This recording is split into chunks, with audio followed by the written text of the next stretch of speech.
একটি নির্মাণ সাইটে খণ্ডকালীন কাজ করছিলেন ১৮ বছর বয়সী এক শিক্ষার্থী। সেখানে একটি পয়ঃনিষ্কাশন ব্যবস্থার জন্য নর্দমা খুঁড়তে গিয়ে তিনি খুঁজে পান ১২৭,৬৬,৫০,০০০ টাকা মূল্যের গুপ্তধন।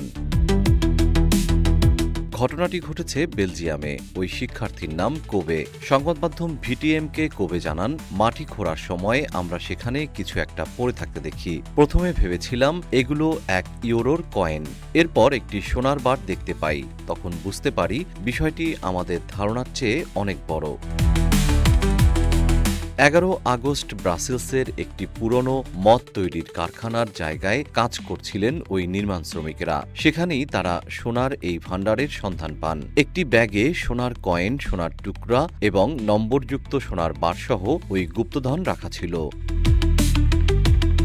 ১৯ শতকের শেষভাগে একটি বিশাল ভিলার নিচে ইটের দেয়াল দিয়ে ঘেরা এক ভূগর্ভস্থ কক্ষে ব্যাগটিতে এগুলো সযত্নে লুকানো ছিল। কোবে বলেন, হঠাৎ এক সকালে কাজ করতে গিয়ে এমন কিছু দেখতে পাবেন, এটা কেউই আশা করেন না। তার মতে, গুপ্তধনটি ইচ্ছাকৃতভাবেই সেখানে লুকিয়ে রাখা হয়েছিল।